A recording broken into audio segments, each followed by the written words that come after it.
আপনি নিশ্চয়ই রেলগেটে দাঁড়িয়ে থাকতে থাকতে বিরক্ত হয়ে যান তো, কিন্তু এটাই ঠিক যে রেলগেটে যখন রেলগেটটা পড়ে, সাইরেন বাজে, ওখানে রেড সিগন্যাল থাকে, আপনার দাঁড়িয়ে যাওয়া উচিত। কারণ ট্রেন ট্র্যাকে আছে এবং ট্রেনটা পাস করবে, সেই জন্যই রেলগেটটি বন্ধ থাকে। আমরা প্রায়শই দেখি আমাদের রেলগেটগুলিকে মানে বন্ধ হওয়ার মুখেই মানুষজন যান প্রাণ করে ঢুকে যায়, আর ঢুকে গেলেই কি হচ্ছে, ট্রেন মুভমেন্ট বন্ধ হয়ে যায়, হ্যাম্পার হয়ে যায়। ইদানিংকালে যেটা আমরা লক্ষ্য করছি, কিছু কিছু গেটে, যেমন আমি নাম ধরে এখন বলতে পারি যে কিছু কিছু গেটে বন্ধ হতেও বন্ধ করতে দিচ্ছে না, কেননা রোড ট্রান্সপোর্টে ভেহিকেল যাচ্ছে, আয়দার বাস চলে যাচ্ছে বা টোটো অটো, হ্যাঁ, এরা চলেই যাচ্ছে, গেট বন্ধ হওয়ার সত্ত্বেও সেই কোনো রকমে ঢুকে যাচ্ছে। বাধ্য হয়ে আমাদের রেল মুভমেন্ট বন্ধ রাখতে হচ্ছে। এক একটা জায়গায় এক একটা স্টেশনে, আমি বলি খড়দাতে 9 নম্বর প্ল্যাটফর্ম, 9 নম্বর গেট যেটা আছে, বেলগড়িয়াতে 2 নম্বর গেট, বা ব্যারাকপুরে 14 নম্বর গেট, ক্যান্টনমেন্টে 1 নম্বর গেট এবং 2 নম্বর গেট দুটোই, টিটাগড়ের ক্ষেত্রে 12 নম্বর গেট, আবার এদিকে রানাঘাটের ক্ষেত্রে গেট নাম্বার 57।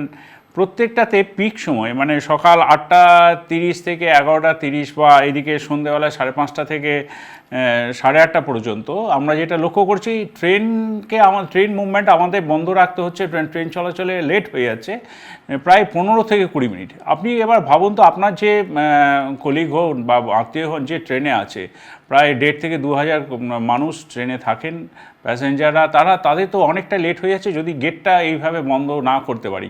এই যে 15 মিনিট এক একটা গেটে আমি বললাম আটকে যাচ্ছে, তাতে ওই ট্রেনে যারা আছে তাদের কতটা কষ্ট, তাদের কতটা অসুবিধার মধ্যে থাকতে হচ্ছে সেটাও বুঝুন।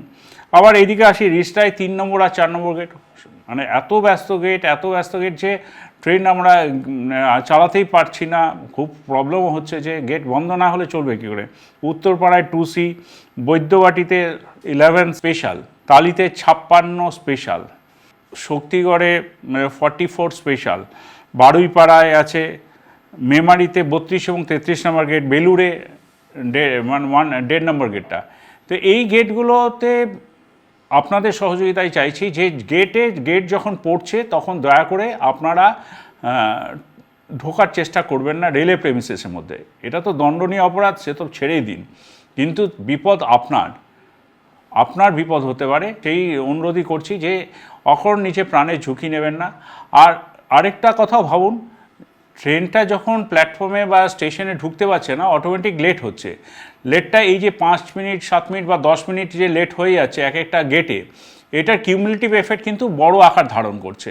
মানে ধরুন ডেস্টিনেশন স্টেশনে আপনি রানাঘাটই ধরি, যদি শিয়ালদা থেকে যে ট্রেনটা রানাঘাট গেল, প্রত্যেকটা গেটে যদি খুব কম হলো 5 থেকে 10 মিনিট করে লেট হয়, 10 মিনিট করে ধরে নিলাম, 3টে গেটে যদি এরকম মার খায় তাহলে 30 মিনিট লেট হয়ে যাচ্ছে। কতটা রেল স্পিড বাড়ালেও তবু তো ওভারকাম করতে পারা যাবে না। সেই জন্যই আপনাদের কাছে সহযোগিতা চাইছি। এবং এটার কিউমুলেটিভ এফেক্টও হয়ে যাচ্ছে না, ফেরার পথে সেই ট্রেনটাকে সে আবার লেট আসছে। তো কেউ আমরা এটা থেকে উইনার হচ্ছি না। আপনিও ট্রেনে অনেক সময় যাচ্ছেন, আপনাকেও এটা ফেস করতে হয়, বা আপনারা যারা গেটে আটকে আছেন তাদের সহযোগিতাটা শুধু কাম্য। একদিন তো আপনিও সেই ট্রেনে অপেক্ষা করেন যে রেলগেটটা বন্ধ হয় না বলে, অফিস ফেরার সময়। এই কথাগুলো মাথায় রাখুন। একটাই মানে ওয়ান লাইনে যেটা বলতে হয় যে নোবডি ইজ উইনিং। রেলের সঙ্গে সহযোগিতা করুন, রেল আপনাদের পাশে আছে, গেটগুলো ঠিক সময় বন্ধ করতে দিন।